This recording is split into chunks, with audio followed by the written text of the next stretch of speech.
Good evening, everyone. Hello.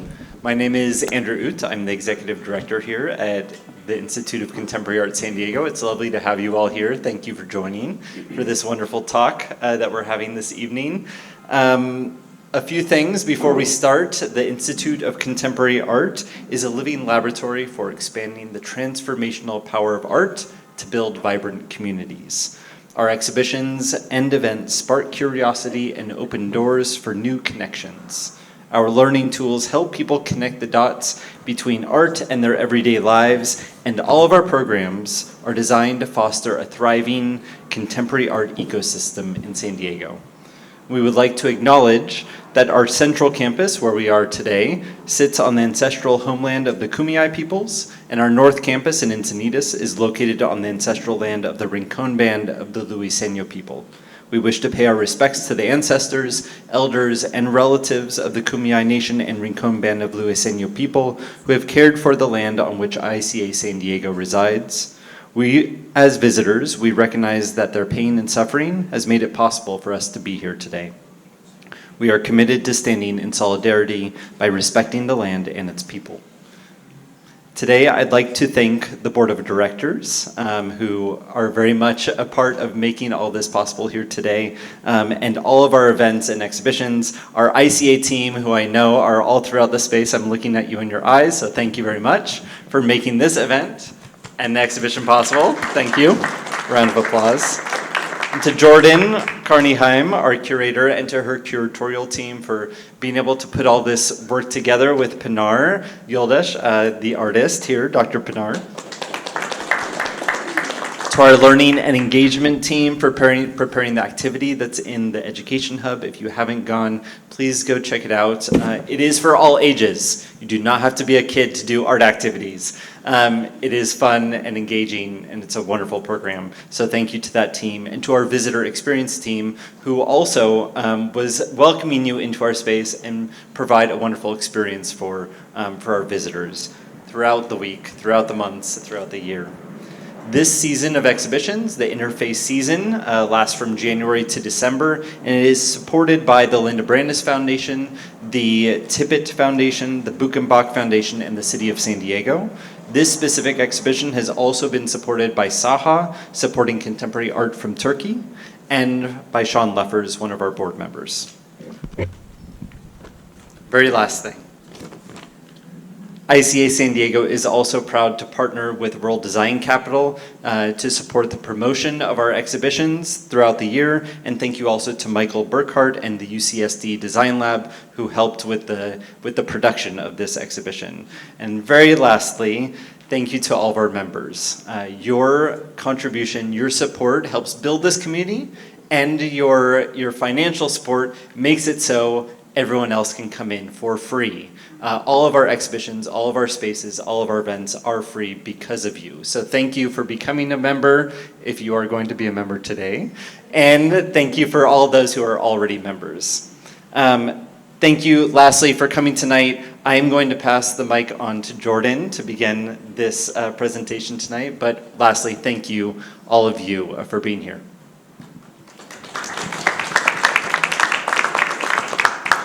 Thank you, Andrew, and also a huge thank you to the Mingue, to our partners here. Miko, thanks for all your hospitality.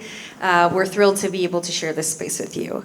As Andrew said, I'm Jordan Karney Chaim. I am the curator here at ICA San Diego, and I am thrilled to have put together this panel essentially as the closing event for this really exciting exhibition. I know we have some people who came today who have seen it evolve over the course of the last 4 or 5 months. We began with a really interesting conversation about artificial intelligence and human creativity. And tonight, our panel discussion is called Drawing the Line, How is Gene Modification Transforming Culture? And I am delighted to introduce you to our 3 panelists. I will go down the row here. So first is Dr. Pinar Yoldas, who is our celebrated artist. She is an interdisciplinary architect, artist, and associate professor at UC San Diego. Her work develops within biological sciences and digital technologies through architectural installations, kinetic sculpture, sound, video, and drawing with a focus on post-humanism, eco-nihilism, and feminist technoscience. While Yoldas has shown extensively in Europe for nearly 2 decades, this current exhibition at ICA San Diego is her first solo museum exhibition in the United States. So please make sure that you spend some time there before you leave. Next is Dr. Mary Devereaux, who is a philosopher and bioethicist, also at the University of California, San Diego. She is Assistant Director of the UCSD Research Ethics Program and the San Diego Research Ethics Consortium. Devereaux is also a faculty affiliate in the Department of Philosophy and a member of the UCSD Institute for Practical Ethics. With nearly 20 years of experience in bioethics and research ethics education, she provides ethics training in the School of Medicine and graduate programs in health sciences.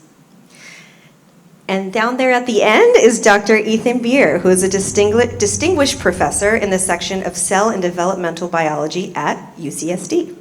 The Bier Lab has recently developed a novel genetic method referred to as active genetics, which allows parents to transmit a desired trait to nearly all of their offspring, rather than to only 50% of their progeny, as occurs with traditional Mendelian inheritance. Active genetics promises to revolutionize control of vector-borne diseases, like malaria, and pests, to reverse resistance to insecticides, scrub antibiotic resistance from bacterial pathogens, and greatly accelerate genetic manipulation of organisms for medical and agricultural research. I hope you were listening, because there will be a quiz at the end. So let's get to our conversation. What I would first like to ask our panelists is if each of you could sort of describe what your relationship is to genetic modification and how that intersects with your work or your thinking outside of this room. You want to go ahead, Pinar? Sure. Can you hear me well?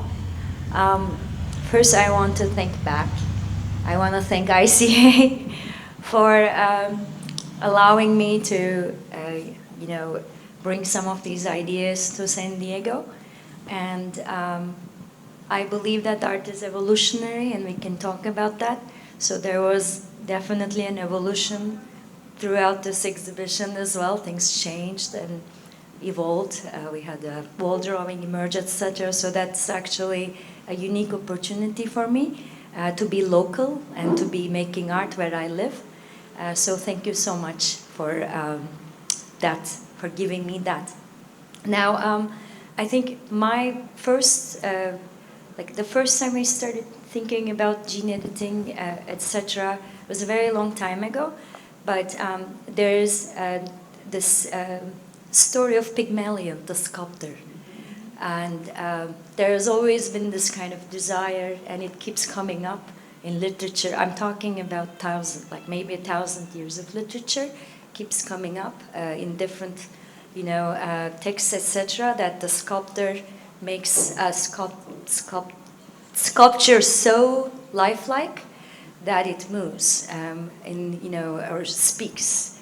Or in Pygmalion's case, Pygmalion thinks that women in general are bad and she should just sculpt, and he goes home and puts all his energy into this ivory sculpture and works for it day and night and maybe years, and comes the festival of Aphrodite, and he asks kind of discreetly from Aphrodite that when I go home, can you please give me a wife that looks exactly like the ivory sculpture I made. And he goes home and he kisses the sculpture, feels that the lips are warm, kisses again and it's really warm, and then touches her and she's not ivory anymore, she's a heartbeat, and they get married. So that's one of the happy stories.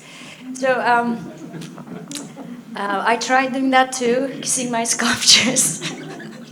Nothing happened. So we need to have an Aphrodite festival also here. But I think there is always that kind of desire in making something so lifelike that it starts moving. And I think perhaps it's the sculptors or also the artists, deep desire for bringing life in a way. So it is living in 21st century and starting living in 20th century, it was just like so obvious to me that the ultimate goal of art would be designing life and designing moving things. So I find myself thinking about, I want to design a plant as an artwork, etc. So that's how I got into this. Thank you. Hi.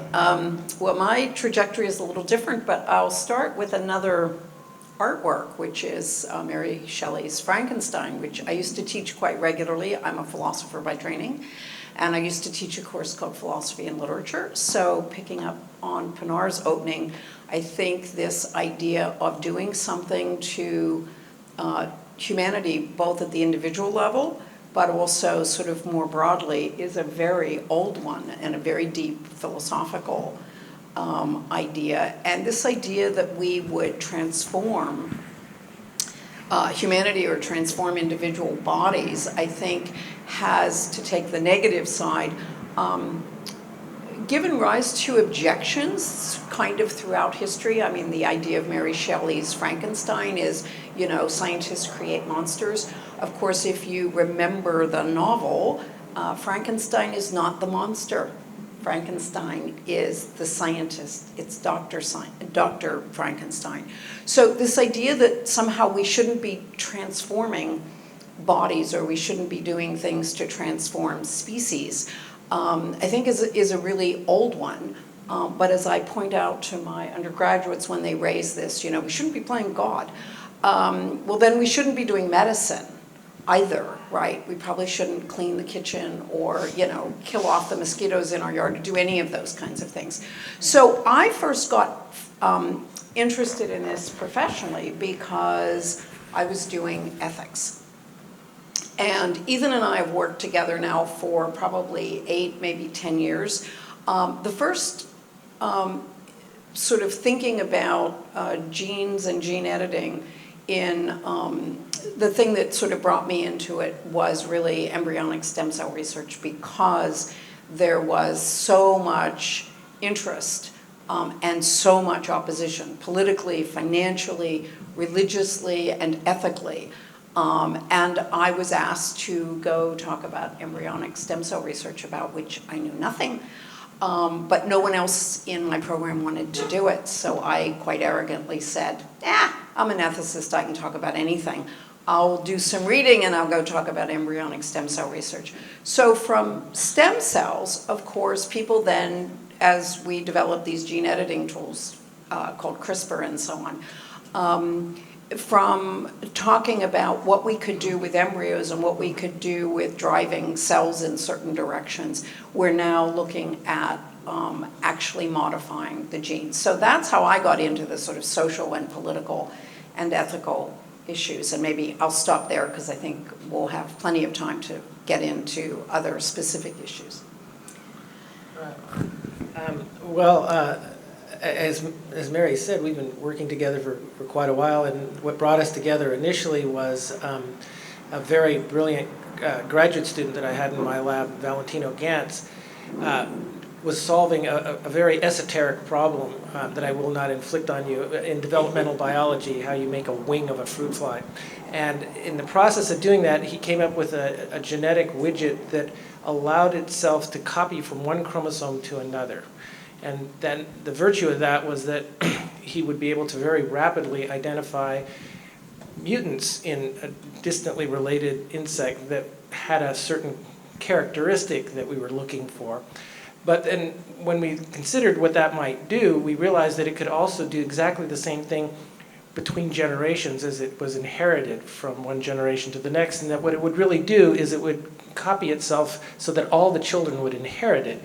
And so I asked him, well, what could you do with such a thing? And after thinking about it and in discussion with other colleagues at UCSD and eventually with Mary and Michael Kalikman also at UCSD, we came up with the idea that probably the best thing it could be used for right away is to take that genetic element and hook it to antibodies that bind to malarial parasites and prevent them from causing an infection.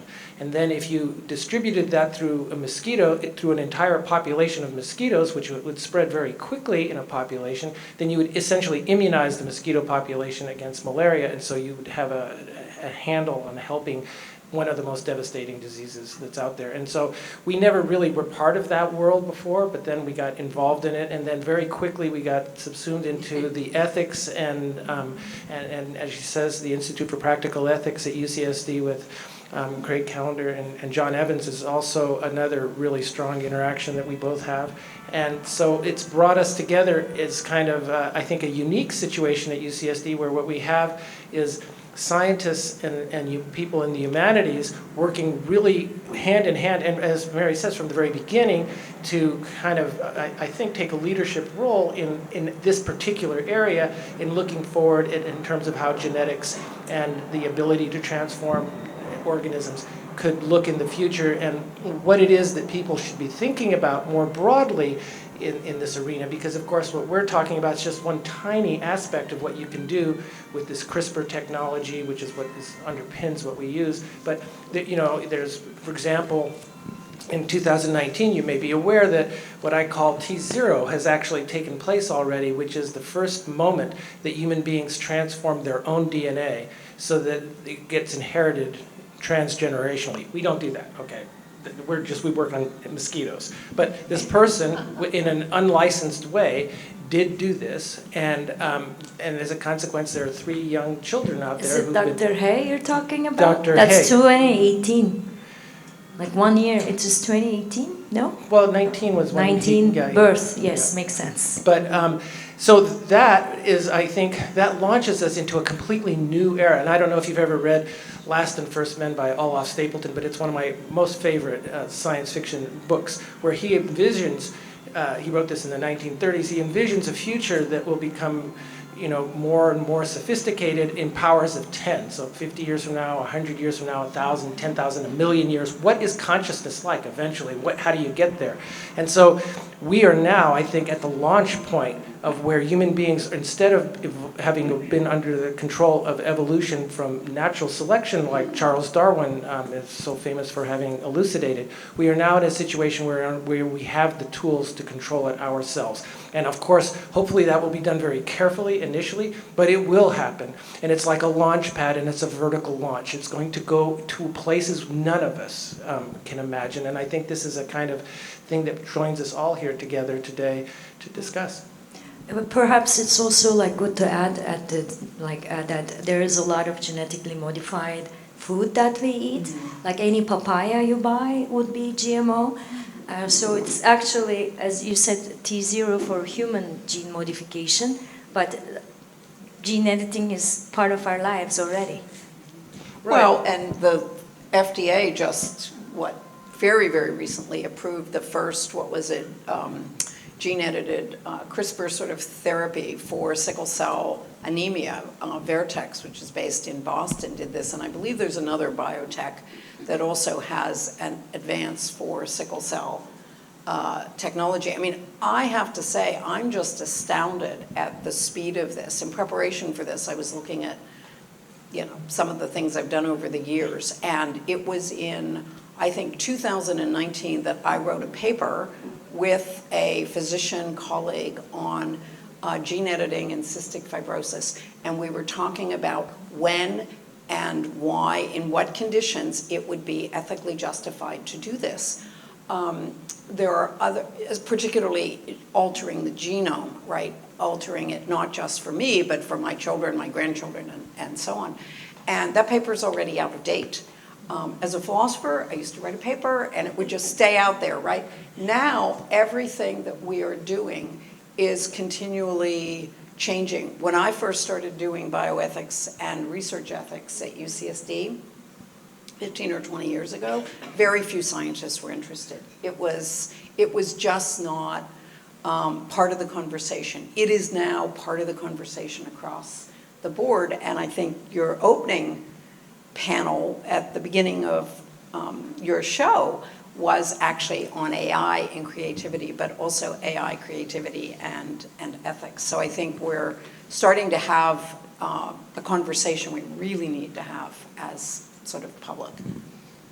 Yes, absolutely. And I'm going to ask more about how we sort of live in a world where all of this is changing so rapidly. But instead of just thought experiments, we can talk about Pinar's actual artwork, because she has given us some really interesting objects and technologies to think about. So maybe you can talk about Fool's Fowl, one of the earliest pieces in our exhibition, and we can talk about how some of these issues play into that work. Thank you, Jordan. So soon after I realized that the sculptor's ultimate goal is to bring life to the world, I started designing creatures. And there's a term called synthetic biology, which is basically focusing on organisms that are not designed by nature or designed by evolution. There are other terms like directed evolution. There's a lab, I think else, I'm blanking on name, and at MIT directed a sculpted evolution. So there are all these names coming in. And earlier it wasn't easy to do gene editing, but around 1211, 1213, this CRISPR-Cas9, which is known as gene scissors, came out. And it made everything much, I would say, ubiquitous. Like this technique is now ubiquitous. My work, Fool's Fowl, dates back to 2011. It's actually, I had the idea around 2006, 2007, when I first moved to United States. I'm Turkish, and I grew up I didn't grow up in Istanbul, thank God. I grew up in a place where we had chickens and, plants and tomatoes, fig trees, etc. So I moved to the States. I'm buying eggs, and I'm buying the cheapest eggs that's in the grocery store because I'm a grad student. And then quickly I realized, why are they saying cage-free, and why are those eggs so much more expensive than these? So I go home and I start Googling. And then I saw these very negative images. There's a term for it, negative sublime images of what a chicken goes through under industrial farming conditions. And chicken is Gallus domesticus. It's been domesticated for the longest time. They're actually not that dumb, and they have a brain, and they have a nervous system that also has the capacity to feel pain. So do they suffer? They suffer because they have the same wiring that humans have. So I thought immediately of the chickens where I came from. They're like hanging out, free chickens. And then the chickens in the state in one shoebox. And over time, because they don't move, their muscles atrophy, their wings are falling, they can't carry their own weight. The legs aren't developing at all. So their life is a life of solitary confinement in a way. Around the time Guantanamo was popular, something with Obama and Guantanamo was happening, I think. I'm like kind of moving forward. And then I had this I saw this parallelism. When we want to punish someone, what do? We put them in a prison. When we want to punish them, actually we don't. We, cancel their movement. We cancel their freedom of movement. When we want to punish them, we put them in a prison. When we want to punish them more, we put them in solitary confinement. So the space gets smaller and smaller and smaller. If anybody flew for like 20 hours in a flight, imagine that for a lifetime, right?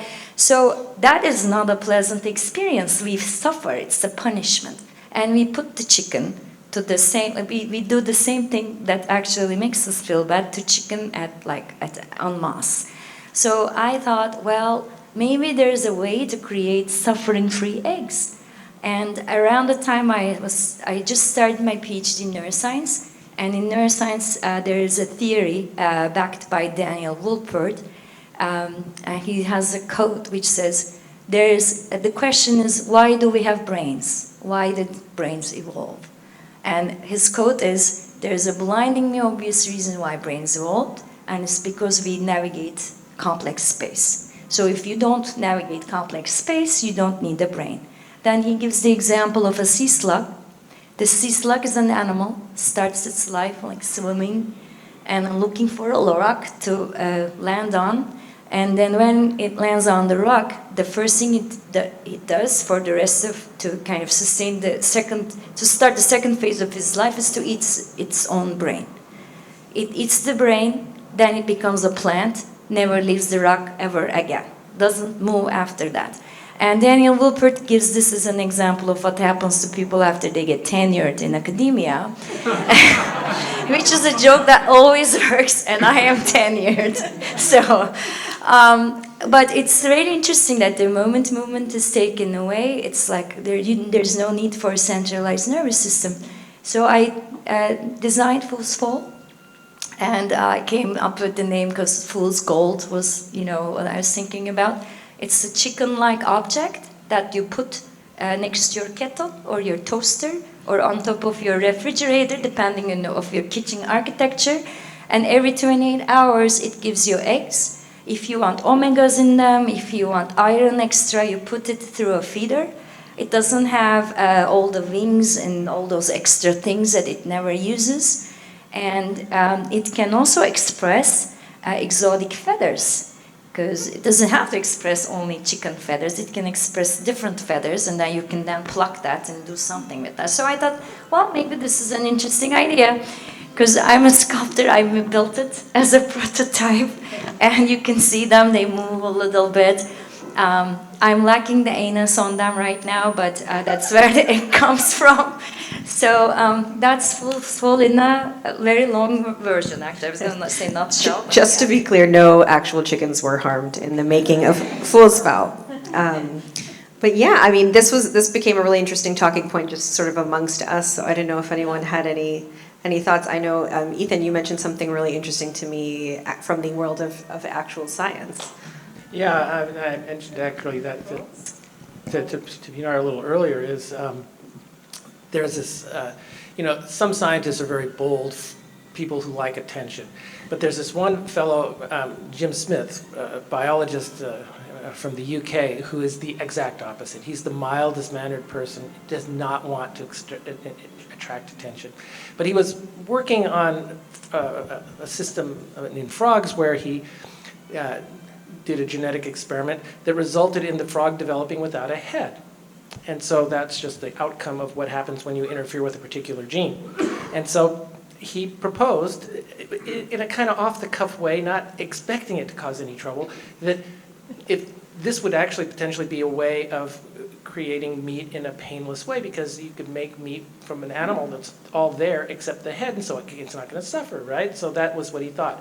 But that created a whirlwind of backlash. And this poor guy, who's a mild-mannered person, the last thing he wanted was to be the focus of all this intense hatred. In fact, I think he may have even lost his position as a consequence of it all, because people said, it's a Frankenzoid sort of crazy thing. What are you doing promoting that kind of thing? You're going to freak out the public. When in fact, all he had really intended was, to solve this problem of animal cruelty, which I totally agree with you, Pinar. I think there's no question that a chicken is a really sentient, smart animal and should never be punished like that. That's absolutely right. I 100% agree with you. And the principle behind what you're thinking, I'm 100% in line with you, and so is he. So I think that's the kind of conundrum, though, that you're dealing with, is that there's this axis of thought that spans from what, you and I would think is, and I guess Jim Smith thought too, was a pretty reasonable, idea. Can we make meat in such a way that no suffering takes place? But it hooks into this thing that we've talked about too, Mary, of what's nature and what's natural, and this just is flagrantly in the face of what's natural.